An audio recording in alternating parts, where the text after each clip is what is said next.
श्रावण के महीने में सारे व्रत आते हैं, बहुत सुंदर सुंदर।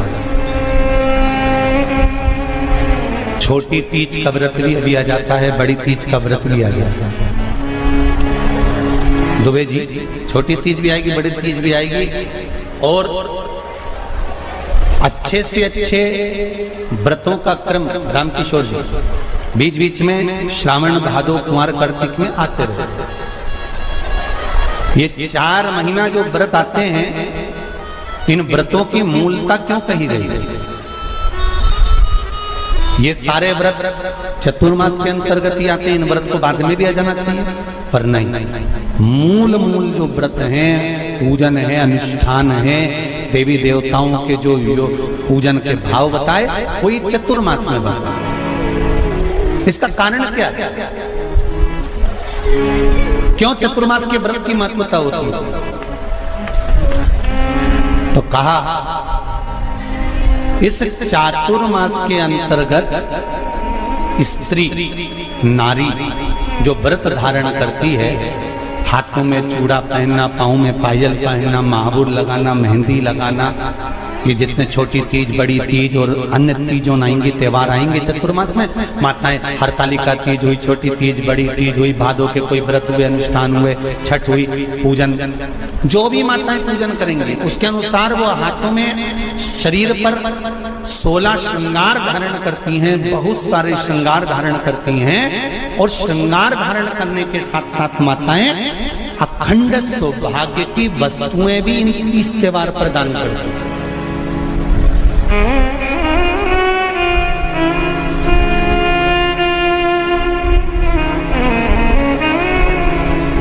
जो अखंड सौभाग्य की सूचक, जो अखंड सौभाग्य की वस्तुएं वो देने का प्रयास करते, दान। क्यों जीजियो, एक बात बताओ, जितने भी माताएं कथा सुन रही हैं और जितने फेसबुक यूट्यूब पर सुन रहे हैं और जितने आस्था चैनल पर सुन रहे हैं, श्रावण के महीने की श्रावण शिव महापुराण की कथा सुन रहे हैं, एक बात दिल से बताना, जितनी सौभाग्यवती माताएं होती हैं, ये संक्रांति पर भी 13 चीजें दान करती हैं, 14 चीजें दान करती हैं। बीच में कोई 16 सोमवार का उद्यापन करेंगी तो भी सुहाग की सामग्री देंगी, उद्यापन करेंगी तो भी सुहाग की सामग्री देंगी, कोई कार्य करेंगी तो भी सौभाग्य की सामग्री देंगी। सौभाग्य की सामग्री का दान क्यों किया जाता है? सौभाग्य सूचक वस्तुओं का दान क्यों किया जाता है? सौभाग्य की वस्तुएं क्यों प्रदान करी जाती है, क्यों दी जाती है? उसका कारण क्या है?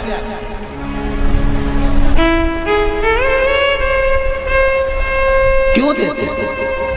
महाराज, भारत की भूमि की सौभाग्यवती माताओं का एक मन की अभिलाषा रहती है, भारत की भूमि की माताओं की एक अभिलाषा रहती है कि जब उसके प्राण छूटे तो अखंड सौभाग्य धारण करके पति के कंधे पर और पुत्र के कंधे पर शमशान पर।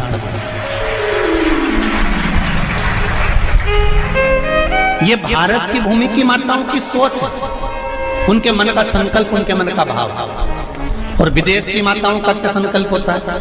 महाराज, भारत का एक संत विदेश गया, और भारत के संत जब विदेश गए तो वहां पर एक मां, एक स्त्री पति की कब्र के पास में बैठकर पंखा कर रही थी। भारत के संत को बड़ा दुख हुआ, देखो हमारे यहाँ की माताएं तो पति के साथ सती हो जाती हैं, हमारे भारत की भूमि की माताएं तो पति के साथ सती हो जाती हैं, पर ये तो विदेश की माताएं तो भारत की माता से भी बढ़कर है कि पति मर गया, कब्र के अंदर है, तो भी पंखा कर रही हैं। ये तो इनसे भी बड़ी है, भारत की माता से भी बड़ी ये विदेश की माता। तो भारत के संत से रहा नहीं गया, और भारत के संत ने जाकर पूछ लिया विदेश की माता से, माँ जी एक बात बताओ, हमारे यहाँ पति के साथ पत्नी सती हो जाती है, वो प्रथम गिनती में आती है, पर तुम तो उससे भी बड़ी हो कि पति मर गया उसके बाद भी उसकी कब्र को पंखा कर रही हो। इतने में विदेश की माता ने कहा, मैं पति को पंखा नहीं कर रही, हमारे यहाँ नियम है, जब तक पति की कब्र नहीं सूख जाए हम दूसरी शादी नहीं कर सकते, इसलिए पंखे से सुखा रहा।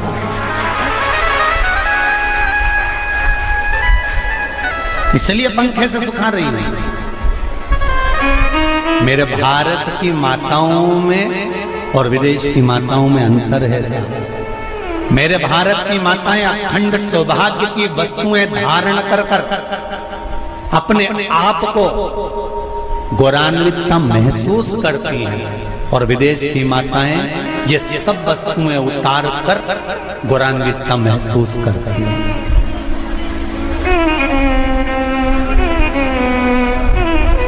क्यों देते हैं चूड़ी का दान, क्यों देते हैं बिंदी का दान, क्यों देते हैं अखंड सौभाग्य का दान? किस महाराज एक बिछुड़ी नहीं, कितनी? 2, 3, 4, 5 एक एक पांव में जोड़े से बिछुड़ी होना चाहिए, केवल एक नहीं, सिंगल नहीं। वो तो आजकल का फैशन हो गया महाराज, जो केवल एक बिछुड़ी धारण कर लो उसी में फैशन दिखे। श्रावण की शिव महापुराण की कथा कहती है, जब बेटी को विदा करा जाता है और पहली बार बेटी के पांव में जब बिछुड़ी डाली जाती है तो वो बिछुड़ी भी अलग अलग नहीं होती, उस बिछुड़ी के जोड़ को चेन से एक दूसरे से बंधा हुआ। बोला सही है कि गलत? जितने आस्था चैनल पर कथा सुन रहे हैं, जितने फेसबुक पर सुन रहे हैं, यूट्यूब पर सुन रहे हैं, सुन लेना कि मेरे भारत की माताओं का जब पाणी ग्रहण संस्कार किसी बेटी का होता है, उसके पांव में जब पहली बार बिछुड़ा पिनाया जाता है, बिछुड़ी पिनाई जाती है, तो वो बिछुड़ी भी एक दूसरे से बंधी हुई होती है, चेन से बंधी हुई होती है। उसको अलग अलग वाली बिछुड़ी शादी के मंडप में नहीं पिनाई जाती। क्यों? जैसे ये बिछुड़ी एक दूसरे से पांव में बंधी हुई है, तुम्हारी जिंदगी अंतिम श्वास तक ऐसी ही बंधी की बंधी है, यही बनना चाहिए। वो तो अब माताओं ने थोड़ा सा फैशन चेंज कर दिया, अब पांव में ज्यादा बिछुड़ी नहीं बनती, गड़ती है, चुभती है, एक बिछुड़ी धारण महाराज नहीं। बिछुड़ी भी 2 हो, जोड़े से। हमारी माताएं, भारत की भूमि की जो माताएं हैं, ये चूड़ी भी हाथ में पहनती है तो जोड़े से पहनती है। बोलो जैसा सही है कि गलत है? एक अकेली चूड़ी माताएं हाथ में धारण नहीं करती हैं। अगर भारत की भूमि की संस्कारित माताएं हैं और भारत की भूमि की सभ्यता और संस्कृति को जानती है तो अकेली चूड़ी नहीं, जोड़े की चूड़ी पहनेगी, 2 चूड़ा डालेगी, 4 डालेगी, 12 डालेगी, पर सिंगल नहीं, अकेले। और सरल भाषा में समझ लो, हमारे यहां ठेले पर लेने जाओ तो जो केले अपन खाते हैं वो भी सिंगल नहीं देते, उसको भी जोड़े से दिया जाता है। 2 दूं की, 12 दूं की, आधी दर्जन दूं की 1 दर्जन दूं। अब अंदाजा लगाइए, हमारे यहाँ देने का भी एक भाव है। श्रावण के महीने की शिव महापुराण की कथा, जिसका नाम है श्रावण शिव महापुराण की कथा, ये कहती है कि पार्वती जी ने और गंगा जी ने ये चतुर्मास में जितना सौभाग्य का दान दिया है, उनके बराबर दुनिया का कोई व्यक्ति इतना सौभाग्य का दान नहीं दे सकता जो माता गंगा और पार्वती दोनों दान दे रहे हैं।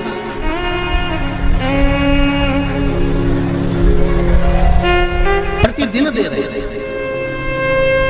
और अब तो फैशन आ गया, तुम लोगों जो सौभाग्य का दान देते हो प्लास्टिक की डलिया में देते हो, पर एक एक पुराण को उठाकर देख लेना, एक एक उद्यापन को उठाकर देख लेना। जितनी तुम कथा तुम्हारे घर में छोटी छोटी कथाओं की पोथियां पड़ी हो, उनको उठाकर देख लेना। उसमें नहीं लिखा कि प्लास्टिक की डलिया में सौभाग्य की वस्तु का दान दिया जाता है, उसमें लिखा है बांस की पिटारी में, बांस की डलिया में सौभाग्य की वस्तुओं का दान दिया गया। क्यों? क्योंकि बांस वंश की वृद्धि करता है, बांस सौभाग्य की वृद्धि करता है, और बांस अखंड सौभाग्य, जैसे बांस का पौधा बढ़ते चले जाता है, बढ़ते चले जाता है, उसी तरह बांस की डलिया में जब दान दिया जाता है, बांस की टोकनी में जब दान दिया जाता है, तो ये भाव रखा जाता है कि तुम्हारा सौभाग्य ऐसे ही बढ़ता रहे। पर अब थोड़ा सा फैशन चेंज हो गया तो प्लास्टिक की डली है, पर प्लास्टिक की नहीं। महाराज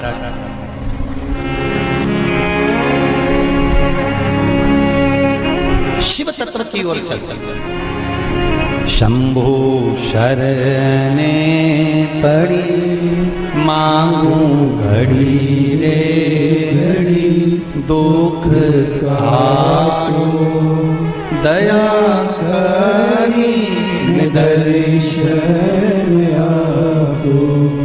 तो गंगा मैया और पार्वती मैया चतुर्मास के अंतर्गत जो त्योहार पड़ता है, चतुर्मास के अंतर्गत जो व्रत पड़ते हैं, ये किसी दूसरे के नहीं है। तीज का व्रत माता पार्वती का, छठ का व्रत माता पार्वती का, चतुर्थी का व्रत माता पार्वती का, ये सारे व्रतों की शुरुआत गंगा और पार्वती ने अपने बल से। बोलो हर हर महादेव। ये अपने बल से बनाने, अपने बल से।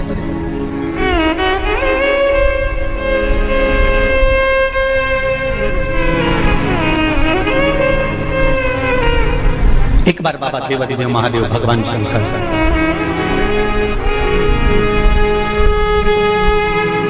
भोलेनाथ नंदी को लेकर निकले।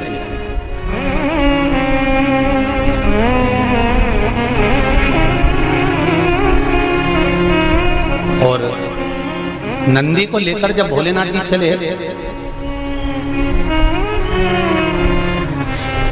बीच मार्ग में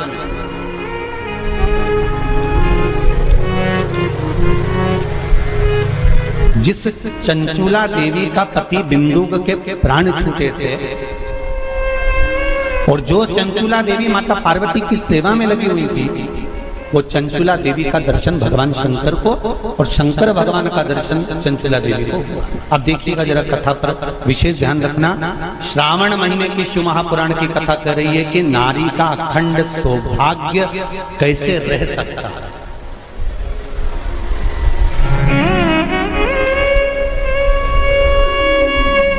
अपने बच्चों को, अपने घर की बेटियों को, बेटों को, अपने घर की बहुओं को, अपने परिवार को कैसे एकजुट कर कर एक साधना में रखा जा सकता है, वो शिव महापुराण। महाराज बीच में चंचुला देवी दिखी, नंदी पर बैठे बाबा भोलेनाथ चल चल चल, और आराम से देवादिदेव महादेव जा रहे थे। नंदी अलमस्त होकर चल रहे थे, हाथ में बाबा के त्रिशूल त्रिपुंड, मस्तक पर भस्म रमाए हुए, जटाजूट बांधे हुए, मस्तक पर सुंदर चंद्रमा है, और गंगा की धार बहते बहते देवादिदेव महादेव चंचुला के सामने आ गए। चंचुला वो जिसका पति बिंदु प्रेत योनि में पड़ा हुआ था, और बेदब्य था उस चंचुला ने धारण कर रखी थी, उसका पति जीवित नहीं।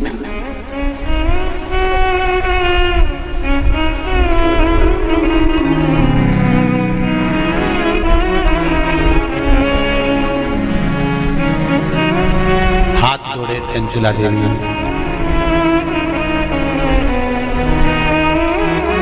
और निवेदन करा, महाराज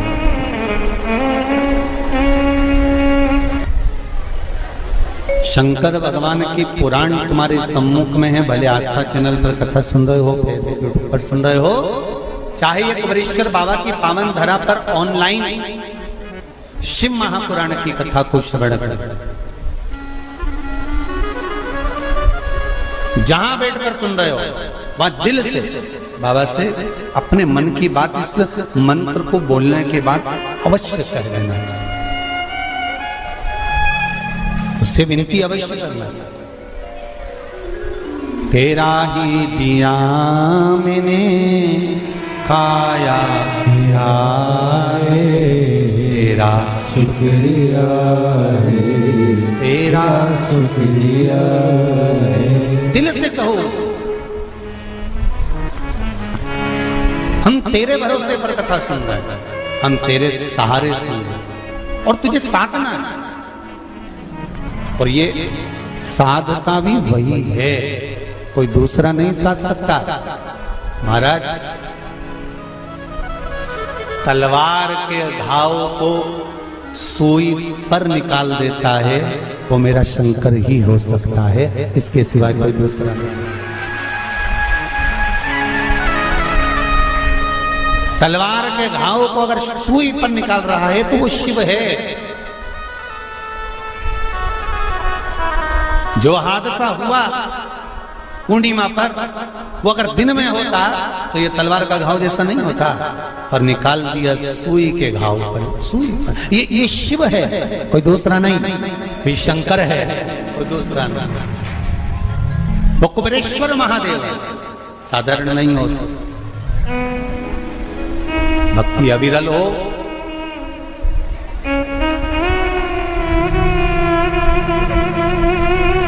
चारों तरफ लोगों ने कह दिया, कोई कहे 50 चले गए, कोई के 20 चले गए, कोई के 40 चले गए, कोई के ऐसा हो गया, कोई कहे वैसा हो गया। पर प्रकृति के आगे कुछ नहीं। कब कोरोना महामारी आकर चली जाती है, कब हवा तूफान आकर चले जाता है, किसी को नहीं। ये तो शिव है जो सादा। चंचुला आपने मेरा मार्ग क्यों रोक दिया? भगवान देवादिदेव महादेव ने पूछा।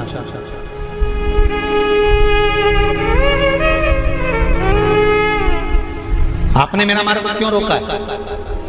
इस मार्ग को रोकने का कारण क्या? किस लिए रोका है? चंचुला देवी की आंख में जल भरा हुआ।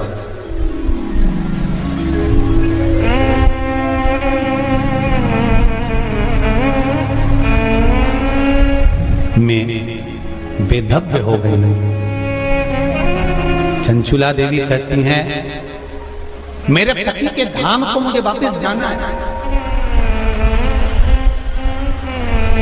जिस लोक में मेरा पति रहता है मुझे उस लोक में जाना है।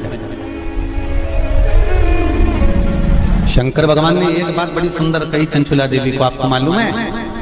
चंचुला,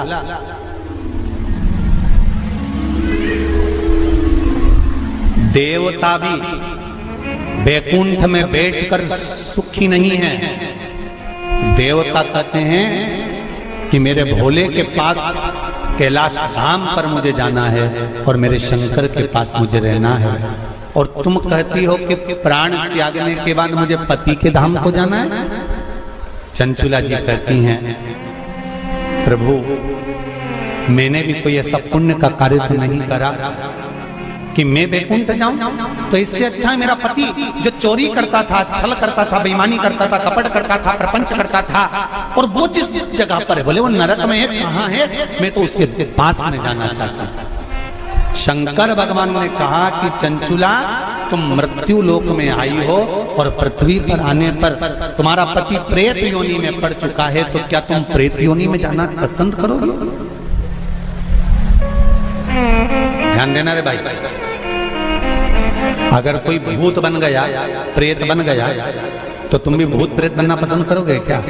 अरे बोलो तो जम के नहीं ना। तुम क्या करना पसंद करोगे कि अगर कोई भूल से भी भूत बन गया है, प्रेत बन गया है, शिव महापुराण की कथा कहती है अगर बिंदु का प्रेत योनि में चला गया है तो तुम्हारा फर्ज है, अगर परिवार का कोई सदस्य अगर प्रेत योनि में पड़ा हुआ है तो उस प्रेत योनि से मुक्त कराकर परमात्मा के चरणों में जाकर रख देना, ये परिवार के सदस्य का कर्तव्य बनता है। इसलिए चंचुला देवी तुम्हारा पति प्रेत योनि में है, तुम प्रेत योनि में जाने का विचार मत करो। चंचुला देवी तुम तो एक काम करो कि वो पति प्रेत योनि से छूट जाए, उसके लिए क्या करा जाए वो विचार करा जाए। जैसे श्रीमद् भागवत कथा में आता है, आत्मदेव नाम का ब्राह्मण जिसके घर में संतान नहीं, पुत्र हुआ, धुंधकारी नाम रखा, सखी के घर से लेकर। धुंधकारी के प्राण छूटे, प्रेत योनि में चले गया। गौकर्ण ने गौकर्ण को मालूम पड़ा कि मेरा भाई प्रेत योनि में पहुंच गया है, तो गौकर्ण ने तर्पण आदि क्रिया करना प्रारंभ करी, भजन करना प्रारंभ करा, कीर्तन करना प्रारंभ करा, स्मरण करना प्रारंभ करा, मंत्र जाप करना प्रारंभ करा। और गौकर्ण ने उस मंत्र जाप के बल पर, उस भागवत कथा के बल पर, भगवान के बल पर, भगवत भजन के बल पर अपने भाई को प्रेत योनि से मुक्त करा दिया। एक बात आपको पहले भी कथा में कही है, आज फिर कह रहा है। शिव महापुराण की कथा सुनकर जो जहां से निकल कर जाता है, उस जगह पर जितनी जीवात्माएं कहीं एक्सीडेंट में, कहीं गर्भ में, कहीं कैसे ना कैसे शांत हो जाती हैं, वो जीव